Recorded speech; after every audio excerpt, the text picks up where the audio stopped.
നമ്മുടെ ഭരണഘടന എന്ന് പറയുന്നത് നമ്മുടെ രാജ്യത്തിൻ്റെ വലിയ പാരമ്പര്യത്തിൻ്റെ പിന്തുടർച്ചയാണ്.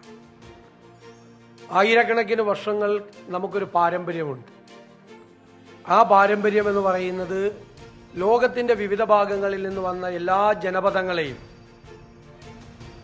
മതവിഭാഗങ്ങളെയും എല്ലാം ഇരുകൈകളും നീട്ടി സ്വീകരിച്ചൊരു പാരമ്പര്യമാണ് നമ്മുടെ രാജ്യത്തിൻ്റെ. നമ്മുടെ രാജ്യത്ത് പല മതങ്ങൾ തമ്മിലൊക്കെ സംഘർഷങ്ങൾ ഉണ്ടായിട്ടുണ്ട്.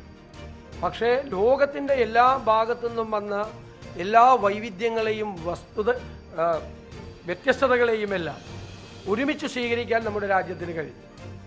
ഞാൻ മനു എസ് പിള്ളയുടെ ഒരു പുസ്തകത്തിൽ വായിച്ചത് ഇന്നത്തെ എത്യോപ്യ, പഴയ അബീസീനിയ, അവിടെ നിന്നും അടിമ വ്യാപാരം ഉണ്ടായിരുന്ന കാലത്ത് അടിമയായി ഇന്ത്യയിലേക്ക് വന്ന ഒരാൾ നമ്മുടെ ബിജാപൂരിലെ സുൽത്താനായി മാറി എന്നുള്ളതാണ്. അപ്പോൾ എല്ലാ ഭാഗം ആളുകളെയും അംഗീകരിക്കുമായിരുന്നു. അതിൻ്റെ തുടർച്ചയായിരുന്നു ദേശീയ പ്രസ്ഥാനം. മഹാത്മാഗാന്ധിയും പണ്ഡിറ്റ് ജവഹർലാൽ നെഹ്റുവുമെല്ലാം രാജ്യം മുഴുവൻ ചുറ്റി സഞ്ചരിച്ച് രാജ്യത്തെ വ്യത്യസ്തമായ ചിന്താധാരകളെയെല്ലാം ഉൾക്കൊള്ളാൻ കഴിയുന്ന ഒരു ഇൻക്ലൂസീവായിട്ടുള്ള ഒരു സമീപനം ദേശീയ പ്രസ്ഥാനത്തിലുണ്ടായി. അതുകൊണ്ട് തന്നെയാണ് മഹാത്മജി വന്ന് ശ്രീനാരായണ ഗുരുദേവനെ കണ്ടത്, ശ്രീമദ് അയ്യങ്കാളിയെ കണ്ടത്, വൈക്കം സത്യാഗ്രഹത്തിന് പിന്തുണ നൽകിയത്, ഗുരുവായൂർ സത്യാഗ്രഹത്തിന് പിന്തുണ നൽകിയത്, മധുര മീനാക്ഷി ക്ഷേത്രത്തിലെ ദലിത് പ്രവേശനത്തിന് വേണ്ടി പിന്തുണ കൊടുത്തത്. രാജ്യത്ത് ഉടനീളം ആ കാലഘട്ടത്തിൽ നിലനിന്നിരുന്ന എല്ലാ പ്രസ്ഥാനങ്ങളെയും എല്ലാ വൈവിധ്യങ്ങളെയും സാമൂഹ്യ മാറ്റത്തിനും നവോത്ഥാനത്തിനും വേണ്ടി നടത്തിയ പ്രസ്ഥാനങ്ങളെയെല്ലാം ദേശീയ പ്രസ്ഥാനം ചേർത്ത് നിർത്തി.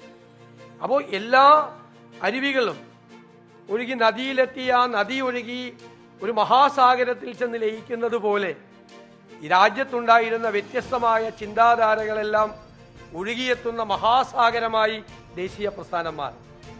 ആ ദേശീയ പ്രസ്ഥാനത്തിൻ്റെ പ്രോഡക്റ്റാണ് ഇന്ത്യൻ ഭരണഘടന എന്ന് പറയുന്നത്. ആ ഭരണഘടനാ അസംബ്ലിയുടെ നേച്ചർ, അതേ അംഗങ്ങൾ, പരിണതപ്രജ്ഞരായ നിയമജ്ഞരായ അതിൻ്റെ അംഗങ്ങൾ, അവിടെ നടന്ന ചർച്ചകൾ, നമുക്കറിയാം ഭരണഘടനയെക്കുറിച്ച് നമുക്ക് എന്ത് സംശയം ഉണ്ടായാലും കോൺസ്റ്റിറ്റ്യൂവൻ്റ് അസംബ്ലിയുടെ പ്രൊസീഡിങ്സിലേക്കാണ് നമ്മൾ ചെന്ന് നോക്കുന്നത്. നമ്മുടെ എല്ലാ സംശയങ്ങൾക്കും നിവർത്തി തരുന്ന തരത്തിൽ എല്ലാ ആസ്പെക്ട്സും ഓരോ ആംഗിളിൽ നിന്നും നടത്തിയ വിശദമായ ചർച്ചകളാണ്.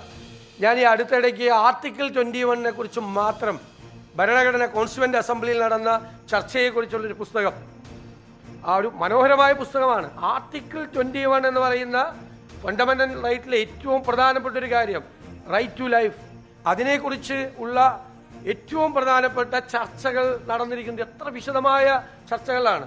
American constitution, British constitution, German constitution ഉൾപ്പെടെയുള്ള ലോകത്തിൽ വിവിധ നാടുകളിലുള്ള ഭരണഘടനയെക്കുറിച്ചൊക്കെ നടന്ന വിശദമായ ചർച്ചകൾക്ക് ശേഷം നമുക്ക് ആ പുസ്തകം വായിക്കുമ്പോൾ റൈറ്റ് ടു ലിവ് എന്ന് പറയുന്നത് വെറും റൈറ്റ് ടു ലിവ് അല്ല, right to live with dignity എന്നാണ് ആർട്ടിക്കിൾ 21 ഉദ്ദേശിക്കുന്നത് എന്ന് വ്യക്തമാവും.